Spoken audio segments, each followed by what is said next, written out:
Sounds like I hear someone attempting to introduce themselves, but I can't quite make it out. You know what I will do, Alexa, I'll go down the I'll list go here. first. If you want, I'll go first. I'm Christian Blake from Metro. Okay. Okay, not Christiane, as they say. No, that's okay, but I'm Christian Blake. Welcome, Christian. Okay, I'm trying And to see this if I is can get a- This is Roseanne Ashby.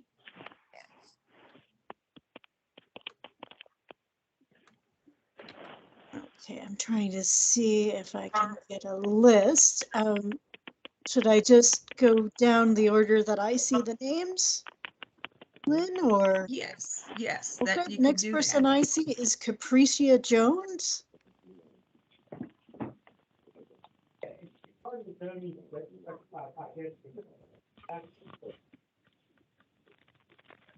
If you could unmute yourself, Capricia.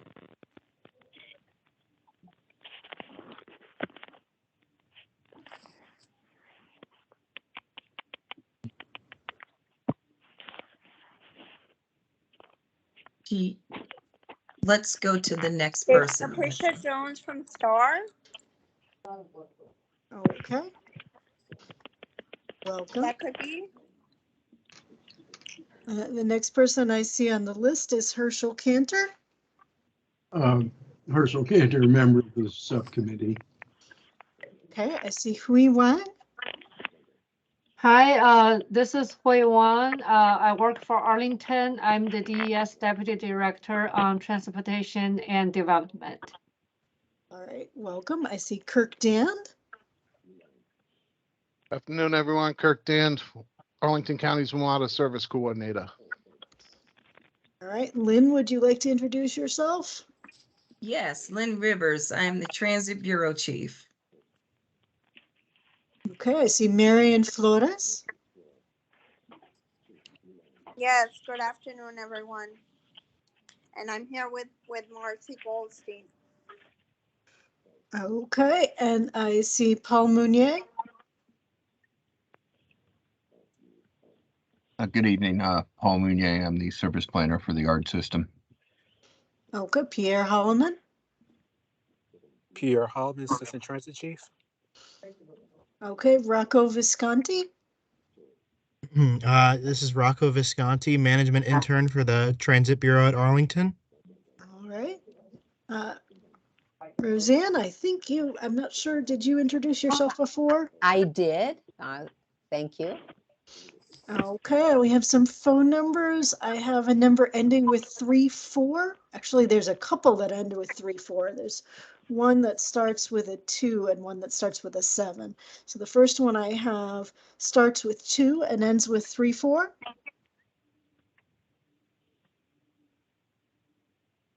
(20246000634) Could be. I can only see the 2 and the 34.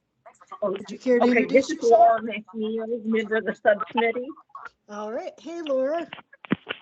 Okay, I have number ending with 50.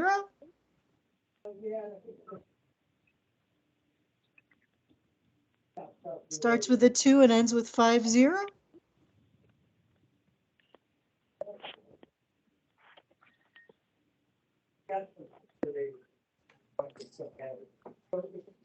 Person on the phone with the number 449-5550.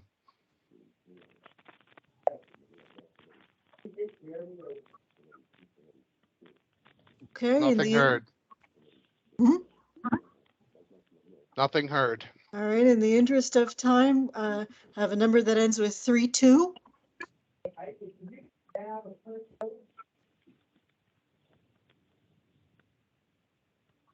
Person with a number ending with 32, would you like to introduce yourself? Phone number 436-4632.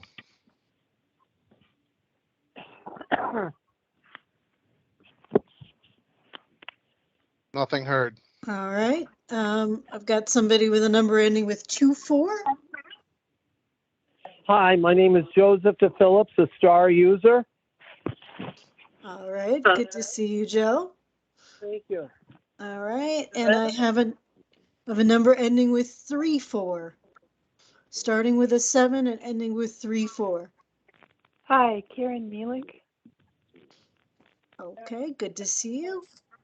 All right, we've got starting with a 7 and ending with a 38. That is me, Paul Daddario, Arlington resident since 1980 and a Star user since day one. All right, good to see you, Paul. And we have someone whose number starts with a 7 and ends with 75.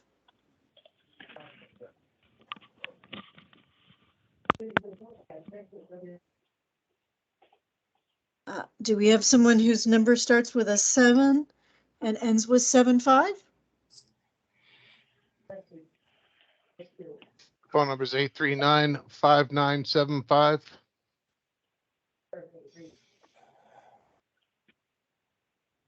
Nothing Okay. heard. If that person is not going to introduce themselves, then I think we can go ahead and proceed to public comment.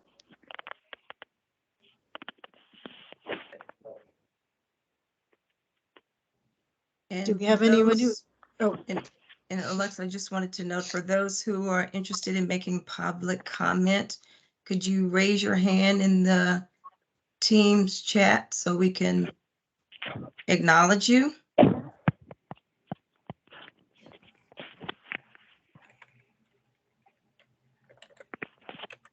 And public comment is for 3 minutes to allow those who want to speak.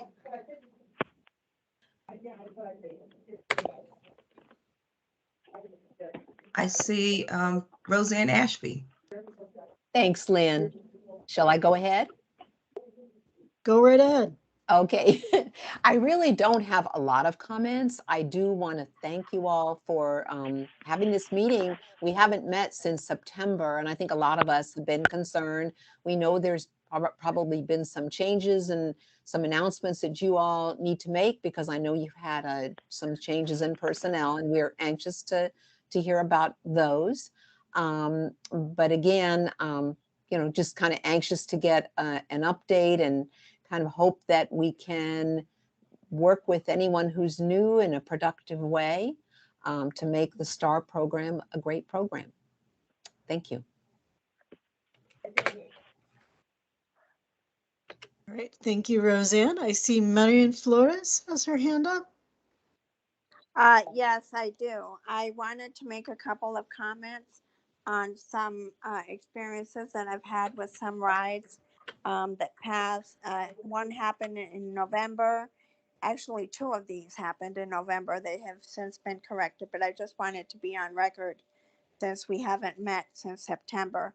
There were some trips, medical rides that I wasn't aware that they needed to be, how do you say, put in for like an hour before you have your actual appointment, regardless of where it would be. So on this particular occasion, I had a medical appointment at 2800 Charlington Road, which is quite near my house. I mean, maybe 10 minutes away from my house. And I had to schedule it an hour before. I didn't think I had to. I scheduled it half an hour before, and I wasn't picked up until maybe 10 minutes after my appointment. So I had to reschedule that appointment, and I was charged for that appointment, which is difficult when you're on a bit of a limited budget, and you have to pay for a doctor's appointment that you missed through no fault of your own. And then another occasion, same thing happened. They apparently, I found out later, the driver quit as he was assigned for that pickup. And so nobody ever came until, once again, 15 minutes after my doctor's appointment. And then, I'm sorry, a third incident. Apparently, Diamond Transportation was the one that was picking me up to the mall. And this just happened, I'd say, December 28th, right? About December 28th. And they had no idea that when you pick somebody up at the Pentagon City Mall, that you can actually go in to like not inside the mall with the car, obviously, that you cannot do, but inside there's a drive that you can drive around right near the driveway, the circle of the Nordstrom Mall. That's where I had assigned my pickup, and I could see the driver had stopped first at Nordstrom Rack, which is right across the street. But they should have known, the difference between what Nordstrom looks like and what Nordstrom Rack looks like. And then he kept going. When I called to say, they're not here yet after my 10-minute window, they said, oh, but, we can see Nordstrom's, but he was out on the street, out on South Joy Street, instead of in the circle right in front of Nordstrom's. And this was, because we needed to give the driver more training. When I got into the cab, the driver told me, and he showed me, and I couldn't believe this, that the GPS that Diamond had given him was sending him to the wrong place. And he even had to put his phone on Waze, and Waze told him exactly how to get there. But because of the policy that Diamond has, that you are not supposed to use your phone while you're in the car, he was not able to follow the Waze. And he may have made it, maybe 15 minutes after the pickup. But no, I had to wait there until 7:40 when my pickup was 6:30. So there needs to be something done about this. I'm sorry to complain, but this is not good, leaving people out in the cold, waiting around for so long. Thank you. Thank you. Alexa, may I speak? This is at some point I can't raise my Okay, hand. I see. Okay. The next person I see is the person whose number ends with 38.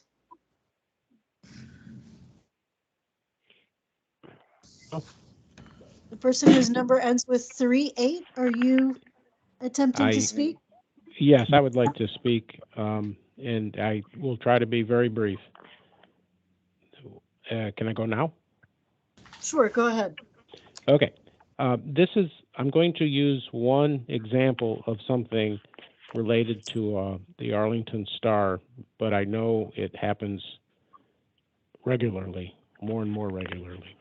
And this goes back to last August, in which Red Top brought me to Silver Spring, Maryland for an event. I, of course, live in Arlington, and it was in the afternoon. And the driver even told me for my pickup at night that it might be difficult. And sure enough, around 8:30 p.m., contacting the Red Top office, Star was closed. The person at Red Top tried to get a driver to come out to Silver Spring for the trip home, and she called me back a little after 9:30, so she tried for over an hour. And I'd been told late Saturday nights it's difficult to get anyone. The only way I got home that night, someone who was kind enough to bring me home, who lived in Silver Spring and was at the event, brought me back to Arlington, and then obviously had to drive back home. I noted that to the Star office, I guess it's called the complaint line, and they got a hold of Red Top, who responded eventually, and basically said there aren't enough drivers and they're actively recruiting. And also, I was told that Diamond would also get a copy of the complaint, so they'd know the situation.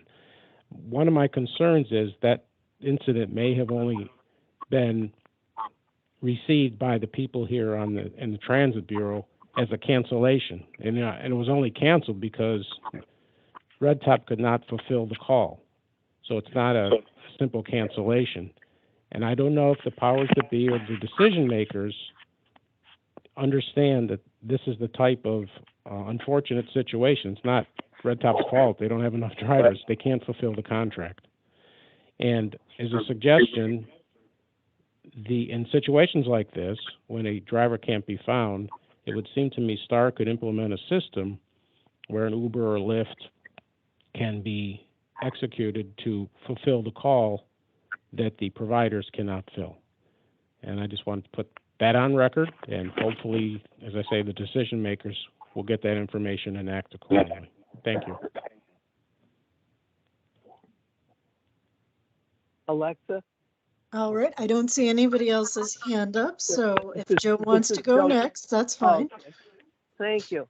I'll be very brief. It was hard for me to hear a lot of the introductions. Lynn introduced herself as the Transit Bureau Chief. If you're the new Dennis Leach, Lynn, congratulations. If you're not, maybe you can explain further to us if there when it comes to personnel changes. There seems to be a lot of Arlington County folks on the call tonight. Without going over the personnel list again or the participants, maybe Lynn, you would be so kind enough to explain what their roles are as we go forward. And then finally, there's a gentleman there, Chris from Metro. And obviously anyone has the right to attend, but I'm just wondering if his attendance is tied into an agenda item. Thank you. Madam Chair, if I can go ahead and respond. Okay, do we have anybody else who wants to give public comment first? I don't see anybody else raising their hand. Can I ask a question? Because I'm on my phone. I don't know how to wave a hand. I'm sorry. Are you giving comment or? No, I just have a question, and it can wait at any time. But you just asked if anyone had anything else. I guess you can go ahead and ask it. I'm not sure whether we can get to it in the agenda. Depends kind of on what it is and what it relates to. It's a really simple one because I just started recently writing STAR again. I had stopped because of the pandemic for so long. I was just worried about it. And I'm just curious about the mask policy because I had one ride where it was a shared ride and the other person wouldn't wear a mask. And I know I've been told that CDC is recommending with our numbers that they've been higher than they had been for a while that we wear masks. Is there any policy about that at all?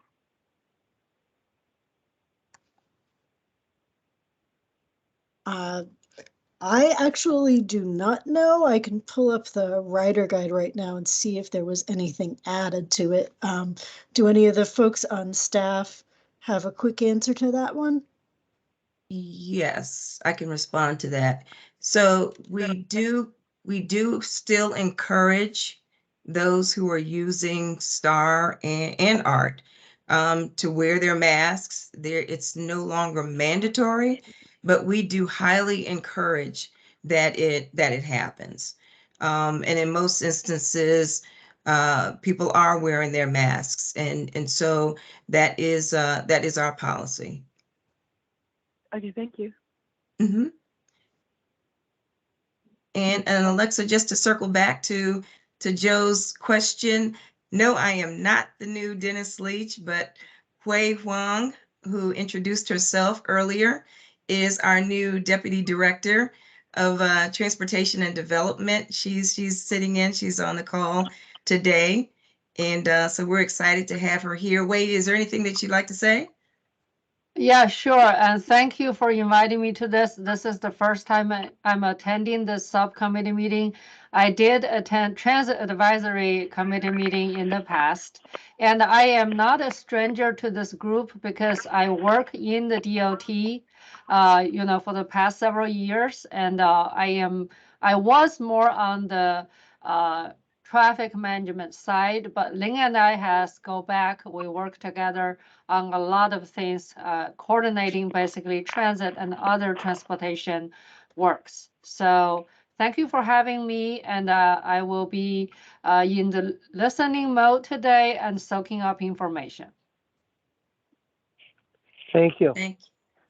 Thank you, Hui. All right, And welcome. And Joe, there are a number of other staff that are on the call that introduced themselves, and you'll hear from at least one more person as we go along the agenda. But we've got a packed agenda, so Alexa, if you wanted to move forward with our next item so we can get into our All agenda right, items. just a absolute last call. Anybody else have public comment? If not, we can move on to the approval of the September 13th minutes.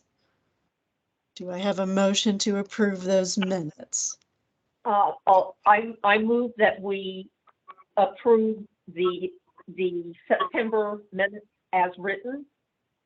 This is Laura McNeil. Second. Okay, and I am fine with them as well. So I guess all in favor say aye. Aye. Aye. All right, so there's that. So the next thing we have is a presentation on the status of Metro Access from Christian Blake. So that answers your question, Joe, about why Mr. Blake is attending tonight. Okay, thanks. Good evening, everyone. Well, good afternoon, actually. It's earlier than I thought. Good afternoon. My name is Christian Blake, Managing Director of Access Services at WMATA. Means I'm responsible for the Metro Access Service.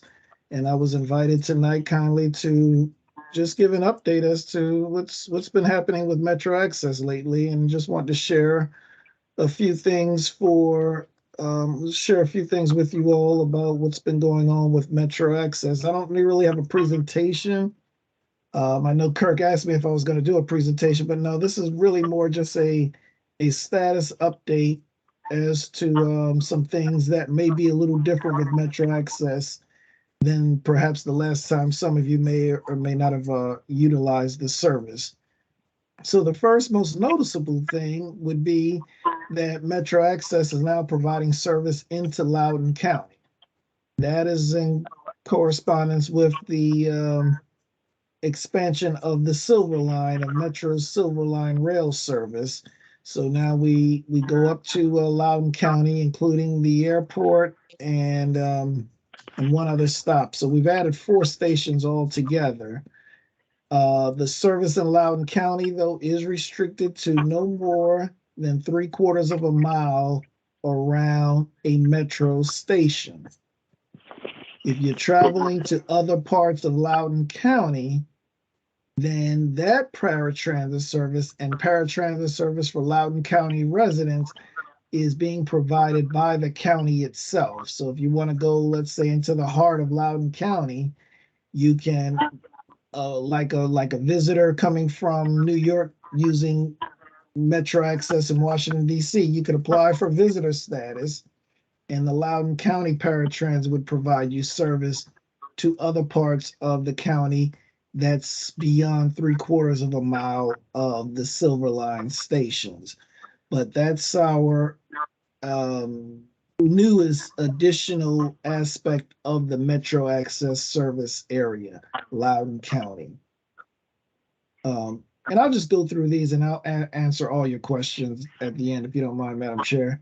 The second thing we've added, now this has been a little more than a year, but they're still relatively new to some customers because some customers have not experienced them. But we've added 225 Toyota Camry sedans to the Metro Access fleet. So no longer are we just using vans. We have Toyota Camrys. They're designed to give you the more comfort ride, the more personal vehicle experience that one would have, as opposed to riding in a van that's been converted for paratransit service.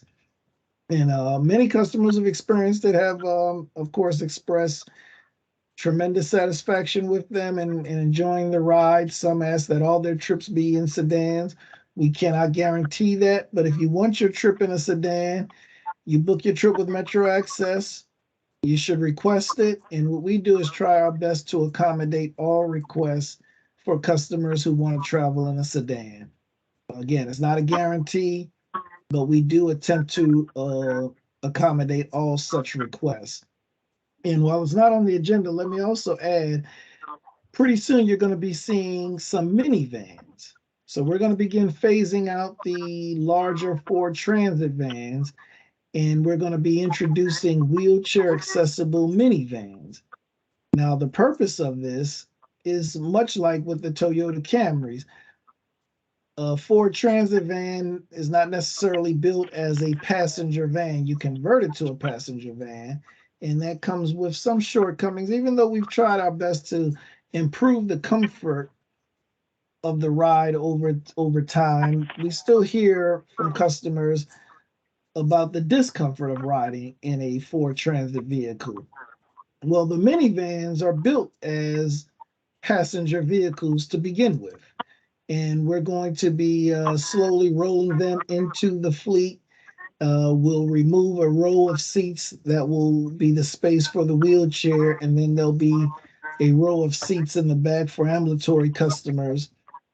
And we're hoping that the same level of satisfaction that customers have been experiencing with the sedans, they will now also experience with the minivans as we begin to roll those out. And that should be happening over the next couple of months, quite frankly. It's been a long situation with our contract and contracting staff, but those new vans should be rolling out real soon. We're going to start with 23, and then we're going to add a lot more. Let's just put it that way. And the third thing I wanted to update you on is our Abilities Ride program. Now, Abilities Ride, you were talking about STAR. Abilities Ride is really just the, what I say, we could say the grandchild of STAR, or the child of STAR, because STAR has been around so long, doing such a great job. Metro Access wanted to create a similar type of service or option for customers. We did so in Washington, D.C. with the Transport DC program, which is a lot more akin to the STAR program. Abilities Ride is our alternative. That's Metro-run alternative.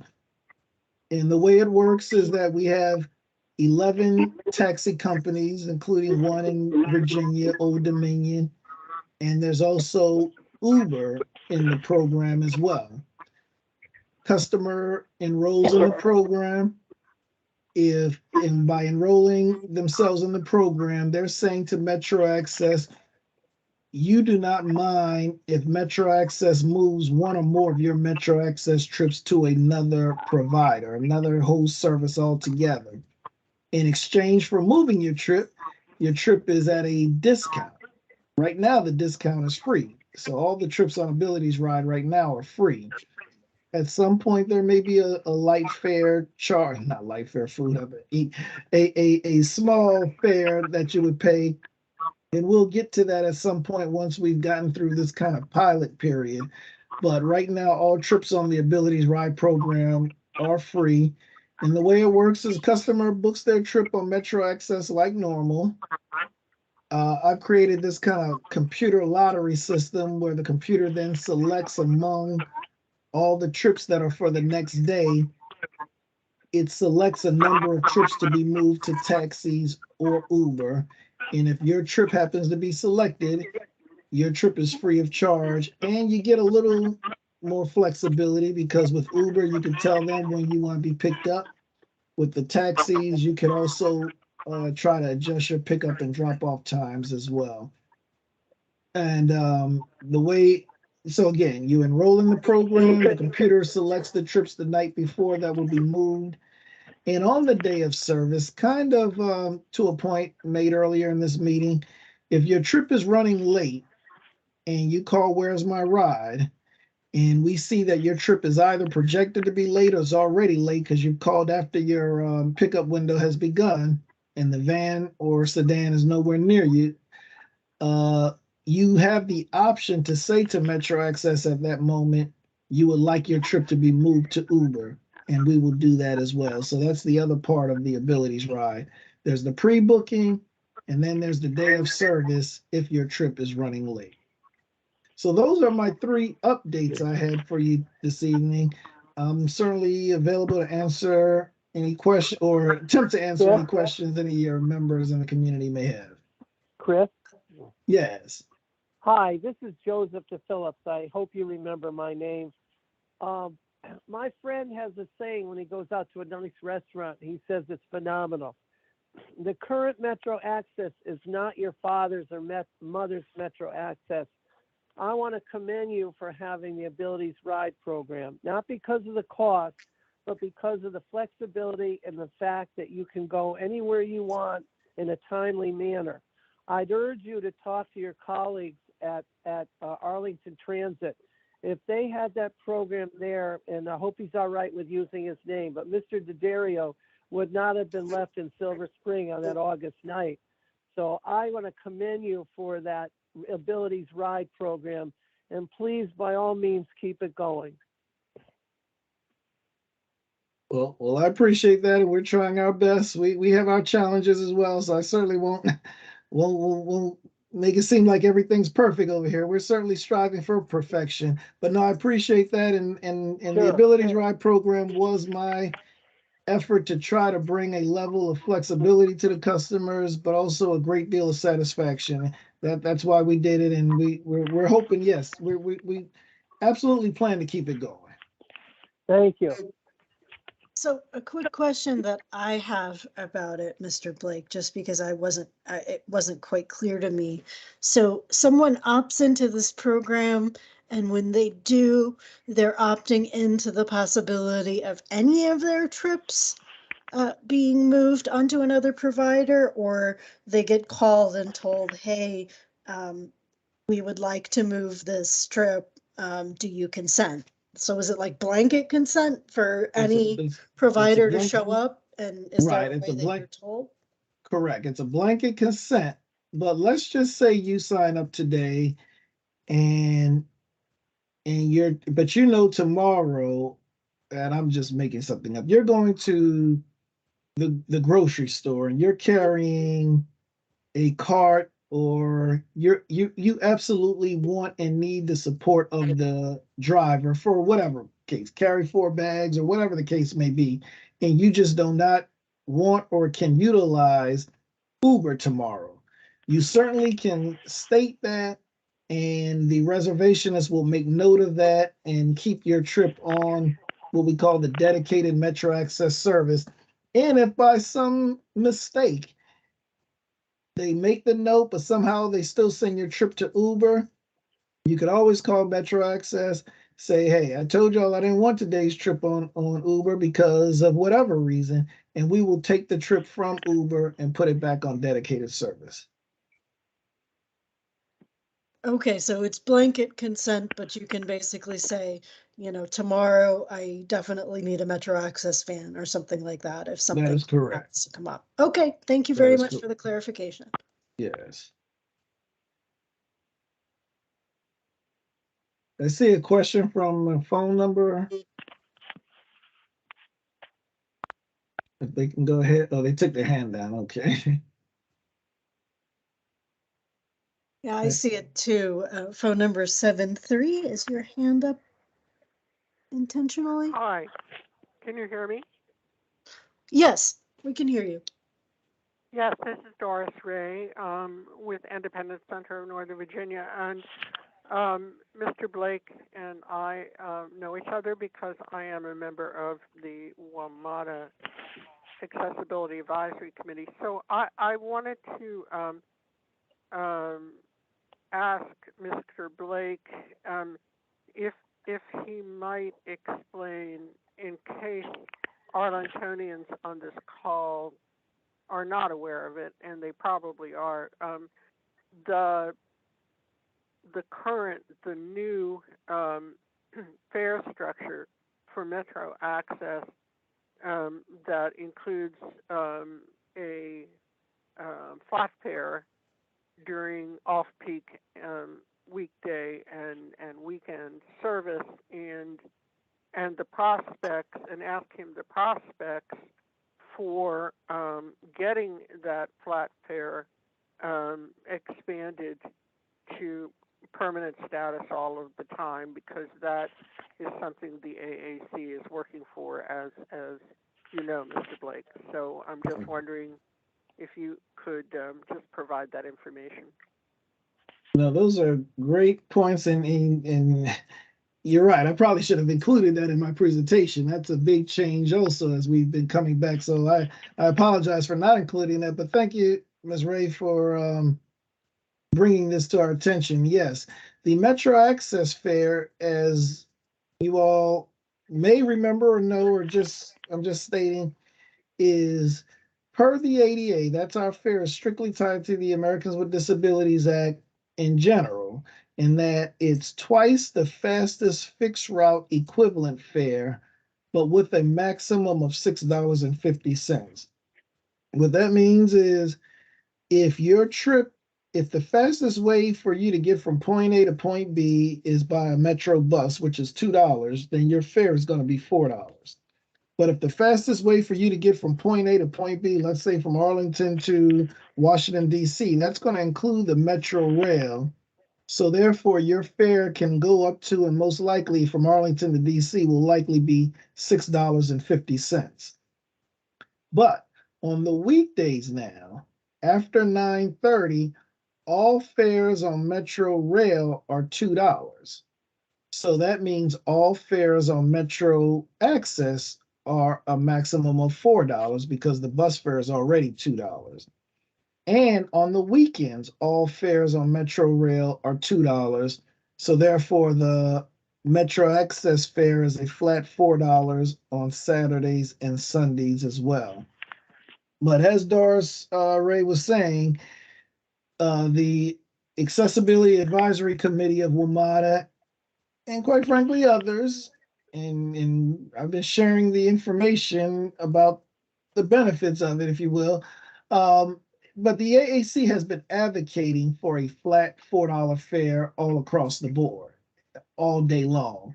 So that would take us from going to flat fare at 9:30 at night until about 4 in the morning, and all day and night on Saturdays and Sundays, to just being a flat fare 24/7 of $4. And they've been consistent. They're advocating for it. Speculating on the prospect of a policy change is not a good business for me to be in, because I don't know if I'll be right anyway. But I could just say the AAC has been strong in their advocacy and consistent in their advisory aspect of this particular policy. And we have a series of budget hearings coming up for WMATA, and I'm sure a lot of testimony on that subject is going to be provided. So we'll see what ends up happening with that idea of a flat Metro Access fare. All right, I believe I see Roseanne's hand up.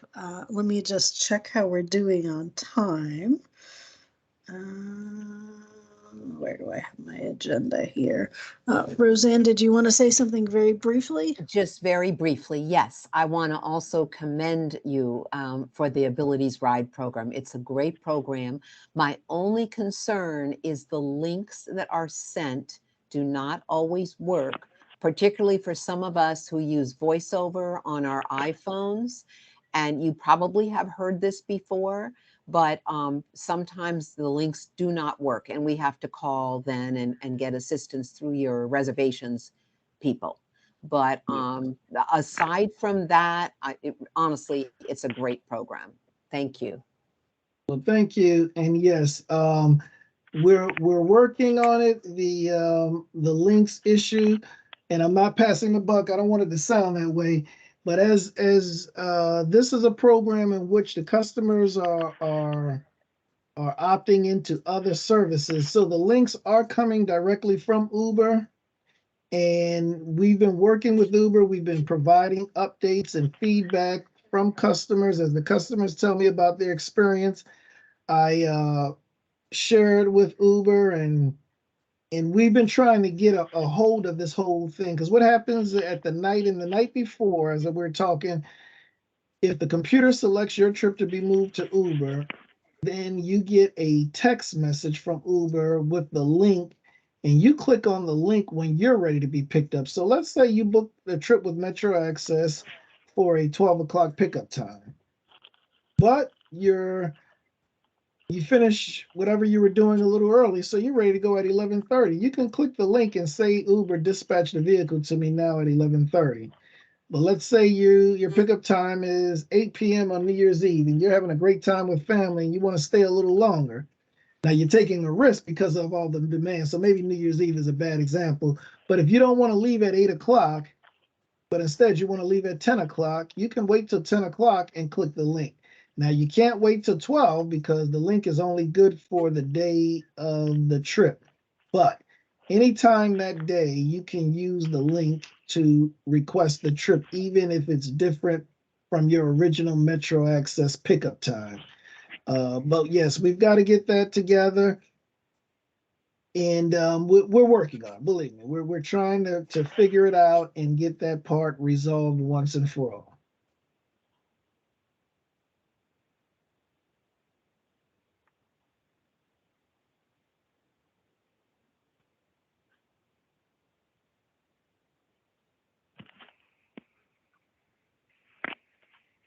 All right, is that it for your presentation? Does anybody have any more quick questions or?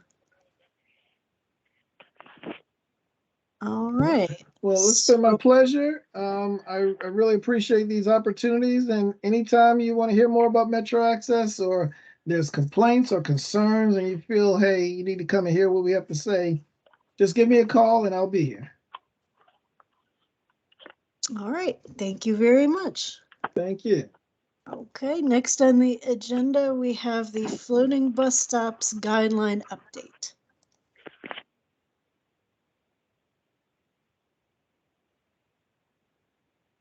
Good evening. My name's Paul Mounier. I'm the service planner for the ART system. This is just a real quick update that I wanted to give on the, excuse me, give on the floating bus stops. We had been in a little bit of a holding pattern because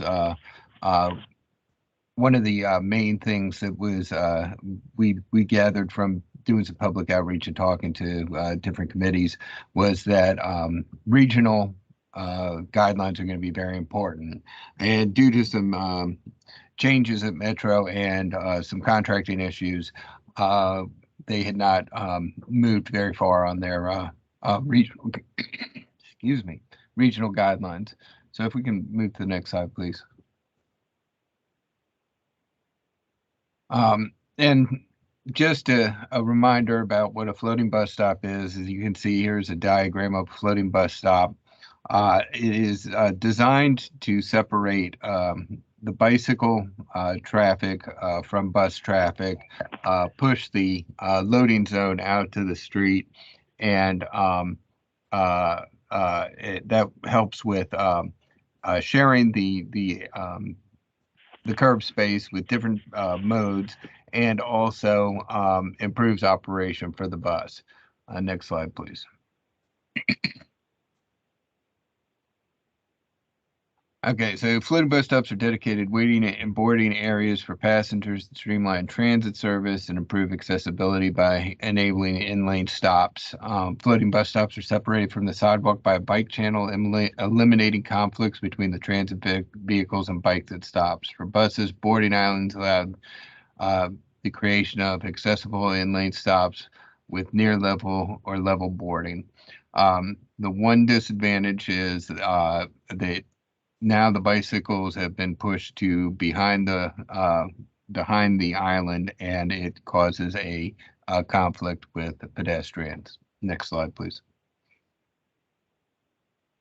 So as we talked to the community, as we did some public outreach, there were three main concerns that came out. There's a need for mitigation for the conflict between pedestrians and bicycles. There's a need for wayfinding for individuals with low vision, and regional standards for the construction of floating bus stops, so that people who use it in one jurisdiction can use it in another jurisdiction. Next slide, please. So what I was talking about at the regional level, Metrobus is working on a right-of-way safety assessment and design plan.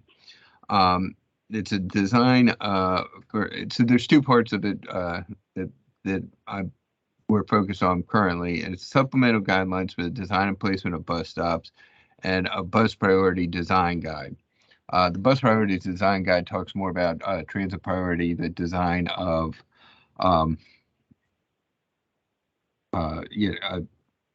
bus lanes and infrastructure like that. The supplemental guidelines add additional types of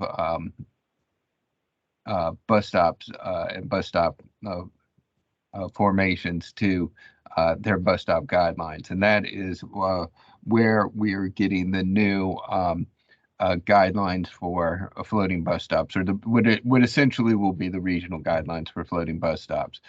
The important thing is now that they have that draft policy, and we've been working closely with Metro, there's no major conflicts I see with the Arlington County draft policy, and in fact, we probably implement a few more safety design features than you actually see in the Metro design policy. But since this is underway and has gotten pretty far along, we will be able to finalize our policy and update our bus stop design guidelines with these new policies and fall in line with what the regional providers are doing. So that should be coming up very shortly in the next few months where we finalize this. Next slide, please. Why is that important? Because there's 25 projects for floating bus stops in various stages of development around Arlington County. Right now, stops along Army Navy Drive in East Street and Pentagon City and Crystal City are coming to construction. These are projects that have been planned for actually years at this point, and we have started to move to construction. We have been working with our the construction groups, whether it be our transportation engineering or contractors that are constructing these stops, to make sure that they comply with what we have in our guidelines and will comply with the regional guidelines. And I believe there's still only one installation that we have, and that's the, I believe, Wilson Boulevard and North Pierce Street. And I don't think it's North Pierce Street. It's, I can't remember, but we did take, I believe the TAC did take a field trip out there to see that at one point. So that is still, I think, the only one we have installed. But as I said, there are 25 projects that are in various stages of development, and we should be very soon seeing construction of many more of these. And that currently is all I have regarding the floating bus stops as an update. Are there any questions?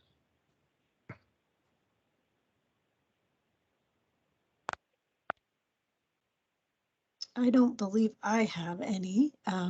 Doris, I saw that your hand was up, but I'm not sure whether it was from when you were giving comment before.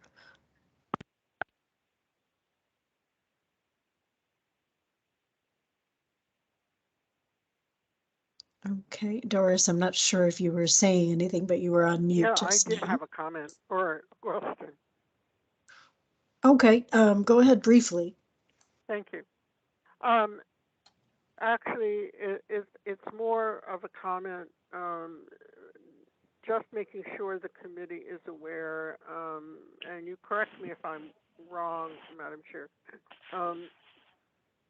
The staff has come to the Disability Advisory Committee about the construction of floating bus stops in Arlington, and the committee has many concerns and questions, and has posed them to the staff. And right now, as I understand, the Disability Advisory Commission's stand on this, we are against it.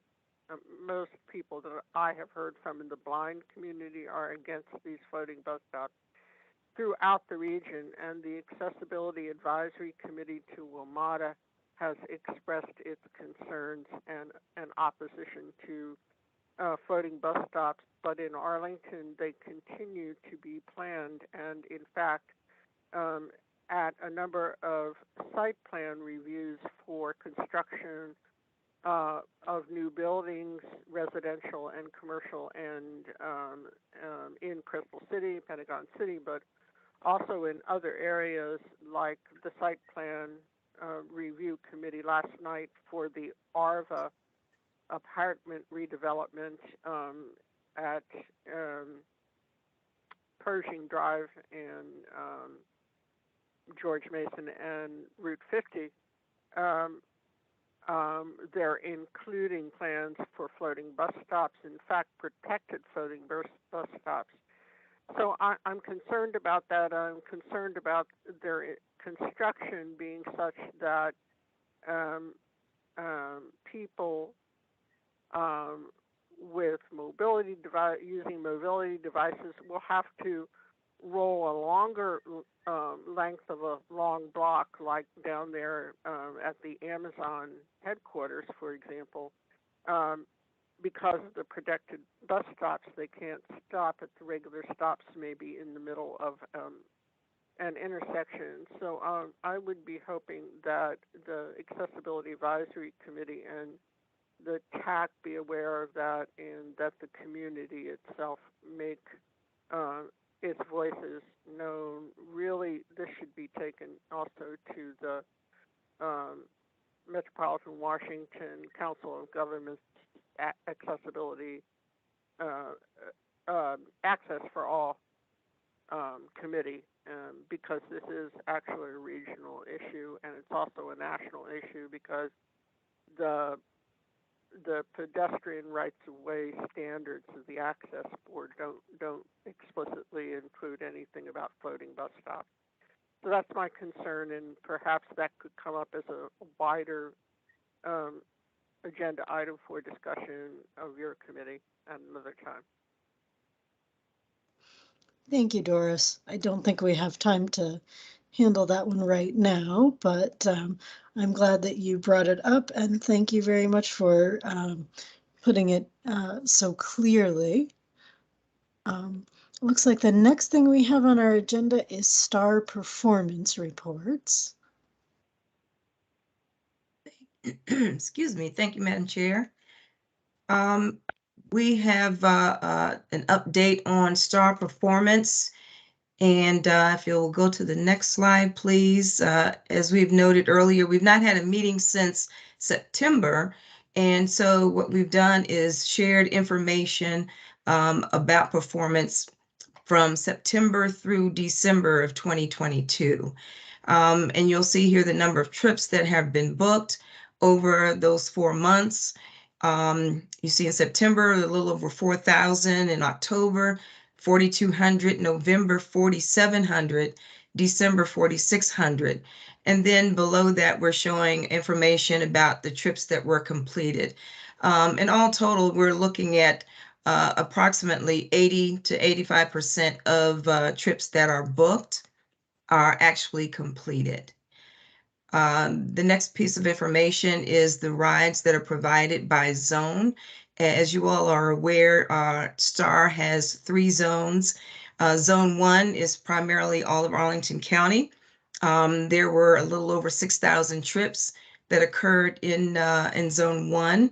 Zone 2 is a little bit outside of the county toward the Beltway. 4,700 trips occurred in that zone, and Zone 3 is everywhere else that's outside of the Beltway, and that's about 1,500 trips. The cost per passenger, when we look at what the total operations costs for STAR, and you divide that by the number of passengers that we carry, we are paying about $49, almost $50 per trip for each passenger trip. And then also it's subsidized by the fares that you see here per zone. Passengers per service hour is 1.7. As a paratransit service, it is demand response. As Christian noted earlier, it's about providing multiple trips and combining that with a schedule for people who are traveling in the same areas, origins and destinations. And our goal is to move as many people as we can. And the numbers that we have right now, based on our the service provision, is about 1.7 passengers per hour.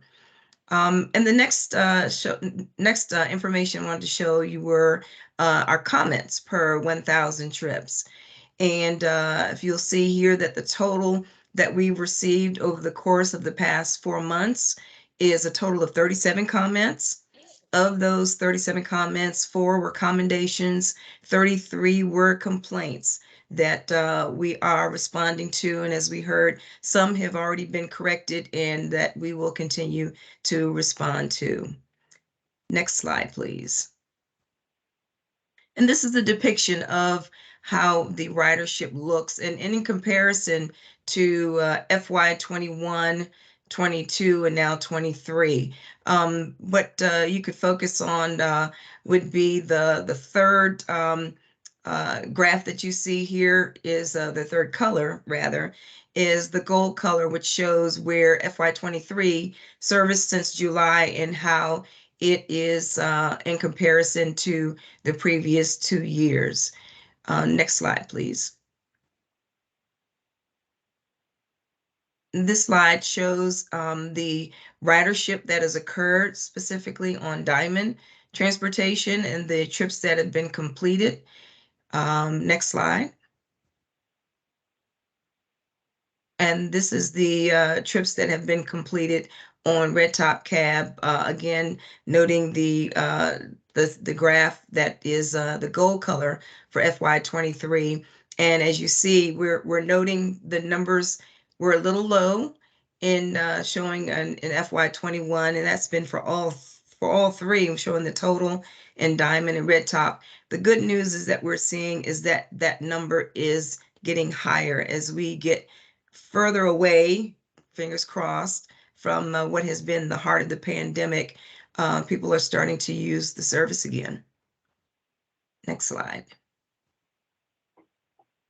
And this actually shows the cancellations that we've seen over the course of the last 4 months. You note that there were a higher number of cancellations in the month of November. And then it came down slightly in December. The number still is higher than previous years, and we would note that that probably has a lot to do with the amount of people that are actually coming back and starting to use the service again, and for whatever reason are having to cancel their trips. Next slide. And this slide actually shows those trips that were considered no-shows. Excuse me. That those numbers are actually a little lower than what we showed for cancellations, but we are still looking for and hopeful that those numbers will continue to go down. Next slide. And just wanted to note that to get more information, you'll be able to find these slides and all of our ridership and performance information on the Arlington Transit website under Accountability and Transparency. And for more in-depth information. And we are really working toward having this information provided on a dashboard that you could be able to, or anyone could be able to access the data from the performance reports. And what you see are the same type of information that we have to report to the Federal Transit Administration through our NTD. And that's the information I have on the performance reports. And just wanted to quickly note, I see that we're going over time, that for future information about our meetings, and this is recently presented information from the county regarding all commission meetings. We noted, and Alexa noted up front, that we are recording the meetings. We have been doing that. But just to note that as county policy now, we are recording the meetings and then we're uploading the meeting. We'll be uploading the meeting on YouTube. Also, for those committee or commissions that decide that they want to meet in person, the county also is requesting that there be a virtual component to any hybrid meetings as well. And that's all I have for more information. And Madam Chair, just noting that the next Plan Committee meeting is for March 14th, and that should line up with the next Transit Advisory Committee meeting as well. All right. I Thank do you. see that we had, I think, a new guest arrive. And I'm wondering, Mr. Keyser, did you want to give comment or anything like that? I have some questions, Alexa. Okay, we are over time, so if you could ask them briefly. Well, over time for what? The meeting was supposed to adjourn at 6 o'clock, and so Why you know, is that? So you were not here for public comment. So if you would like to briefly give comment, that's fine. But Well, next time, I found out about the meeting through a fellow star writer. I didn't get any notice from the county, which is typical. But my question is to Ms. Rivers. One, I haven't heard back. You told me you were going to respond to us from our meeting in September. I didn't get any response. I don't know anybody that got a response. Did you respond to anybody from the September meeting with our questions then? And then I have a follow-up question about this supposed presentation you just made. Hello? Yes, Mr. Keyser? Yes. Yes, if I could follow up with you, I did provide a response, but I can follow up with you on that. You sent a response to me? Yes. Do you have a copy of that? I could share that with you. I wish you would. So my question is on this presentation, I really don't know what this tells us. It doesn't say anything about the delivery of services. So my question is,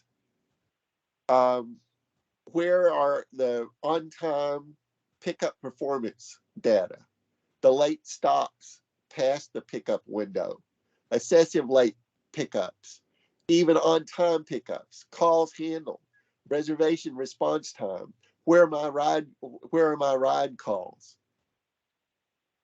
And what are the substance of the complaints submitted? So we could share that. Where's all that data? We can share that information with our committee, and we can determine Well, what wouldn't that be helpful to present to the public? We will provide that information on the dashboard, as I just mentioned. But this is why wasn't it in your presentation tonight? Well, actually, Mr. What you Keyser, presented tonight doesn't tell us anything. Well, this is performance information that we look Well, at. it does. So what did you tell us about the performance? And a specific question about the cancellations. When somebody gets a ride or makes a reservation and then the cab doesn't show up, is that a cancellation? Hello?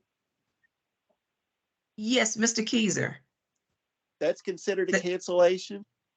That information is included in that information that I shared with you. But if you would like, I can address those questions. I can address those questions with you individually. This information, this is for our committee. But I will, I can address that. Why can't you answer that now?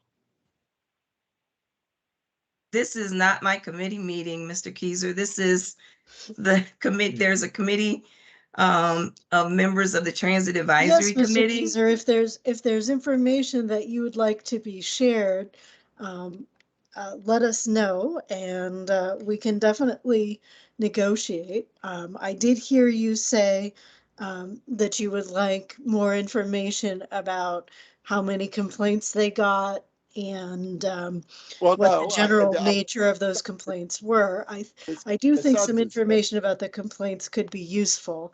I'm not sure how well it can be broken down for each meeting, but I can definitely follow up on that. But Well, if it's there's what specific information that you're looking for, what I let, asked for is simply the reports that WMATA makes. I don't know why Star can't make those. It's on the WMATA page. And that's what I was Anyway. sharing, Mr. Keiser. That's what I was sharing, is that we will put this information. We have a lot of this information, and that we are What I'm planning to saying put to you, together. this is the relevant performance information that actually tells you something. It actually talks about again, performance. Mr. Keiser, if there are specific things that you would like to be part of the presentation, let us know, and I can see what I can do about that. I do think Okay, that some information about the say complaints is probably a good idea. In response, I would just say it's not incumbent upon star riders to suggest what should be in performance reports. That's what a professional transit administrator should present without question. Thank you. Okay, I do have a couple more hands up. Herschel is a member of the committee, so let me call on Herschel first. Yeah, I was wondering what had happened to that business of changing the rules. Has that been dropped? The thing that was coming out of that study about a year ago or more? We will continue with the public engagement piece of that, Herschel. As I had noted back in September, with the departure of the transit services manager who was heading up that effort, that we were putting it on pause. We were at the process of getting ready to start public engagement and to roll everything out to the public, what the proposals were. And that when we got the position filled, we would start that public engagement up again. And if I may just note that we are very close to announcing a new transit services manager. So I anticipate that over the course of let me just say that, at the next advisory accessibility subcommittee meeting, that we will talk about what our next steps will be with regards to proposed policies. And Lynn, if I may, do I understand correctly that the first step in that is bringing specific policy proposals to the community to comment on? Am I correct in that? That is very correct. Okay. Mm-hmm. I believe I see Doris's hand up. Doris, did you have another comment to make quickly? We are over time, so please be brief. Very quickly. First, I want to reiterate on behalf of ECMD that the statistics regarding on-time performance, including no-shows for consumers and long waits for rides to pick them up, as well as long rides on vehicles, are ADA performance standards that must be reported to the public. And this committee, the Disability Advisory Committee, and the community need to know that, and we need to start knowing it at every meeting. And in fact, it is provided down at WMATA for Metro Access, so that this is the alternative program to Metro Access, so we should be receiving it. And the second thing is the question, which is, is it my understanding, because I've heard a lot about late pickups that put people in danger, like keeping them waiting in the dark after Pentagon City and other retail and restaurants are closing, that the rides aren't showing, and that the reservation system that they call is telling them they don't know where their ride is. These are serious violations of ADA paratransit rules, and we need resolution. So we need information. But the last thing is, I wanted to ask: does your what you just said about the proposal for service and policy changes that began last year and was then withdrawn, are we to understand that there are going to be no policy changes proposed in the coming budget that we would have to address in the budget hearings, and that nothing will happen until after the beginning of the new county fiscal year starting in July, that no changes in services or policies or fares will happen until after the beginning of the new fiscal year in July? Madam Chair, you want me to follow up? I'm sorry? Yes, it sounds like what I'm hearing Doris say is, are we going to get proposals before the new budget, is what it sounded like the main thrust of that that question was, if I understood it correctly. That's as I heard it as well. So Doris, we're starting the should be starting the process up with public engagement. And as I said, probably in the March timeframe, March or April. I would not imagine that we would have anything resolved before the beginning of the budget year. If it does, we've moved pretty quickly and resolved a lot of conversation. So we don't have anything proposed in the budget with regard to the proposed policy changes at this point. Nor fare changes. We've not talked about fare changes at all. Okay, but what I want to know is, don't they need, if you're going to have policy changes as you've handled them before, they usually are brought up in public hearing at when the budget is going through. So what I understand you to be saying is there will be no policy and service changes going into effect until actually next calendar year. Can you confirm that is so? What I'm saying is that we're going to start our public engagement process this spring. And so just by sheer timing of it, I can't completely confirm, but I can't imagine that we'll get through public engagement. If we start up, let's say in the March, April timeframe, I don't believe we'll get through it within 2 to 3 months when the budget is being passed. So so that's what I can tell you right now. So nothing will go to the county board before the end of this fiscal year. We're all basing it on public engagement. That was where we were in September. And it is our commitment, is my commitment, that we go through the public process before anything is taken to the board, if it does go to the board. I see. So there are some changes that you might implement without taking them to the board. Is that what you're saying? No, I'm not saying that either.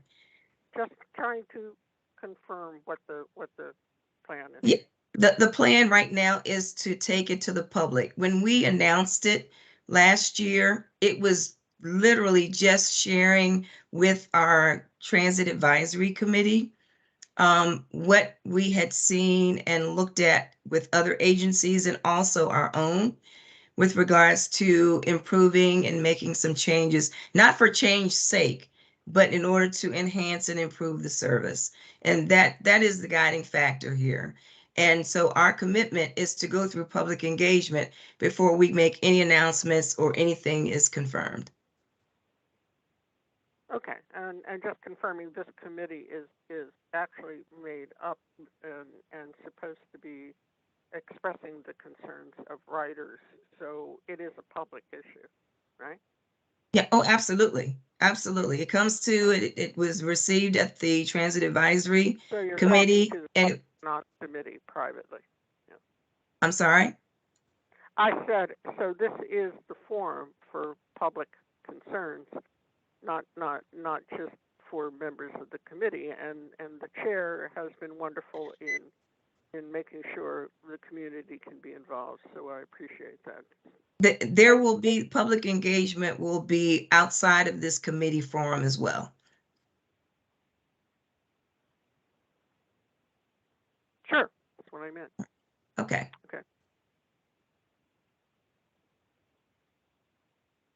Okay. Is that everything? I definitely. Alexa, Yes, Ken. can I ask a quick question? If you want to be very brief, again, we are over time. Yes, Miss Rivers, can you give us a name of an employee in the county government that can answer Doris's question about the timing of this? Since you can't answer it, is there an employee we can talk with who can answer that question? I'm answering the question. I am answering the question. Right. Well, you didn't give us a definitive answer. This bureau is responsible for the public outreach for anything Right. dealing with. Who do you report to? I report to Hui Huang, who is our new deputy director, and I am sharing with you what we've said all along during this process. And the process is to go through a public engagement, and then we will come back to our Transit Advisory Committee. We will talk with the Accessibility Subcommittee. And so we will go through the process as we would with anything dealing with policy. So what I'm sharing with you is the timeline and is the process. Thank you. All right. Do we have anything else? Do we have anything else from committee members? I want to make sure that if folks have anything they want to ask about or talk about, that they have a chance to do so.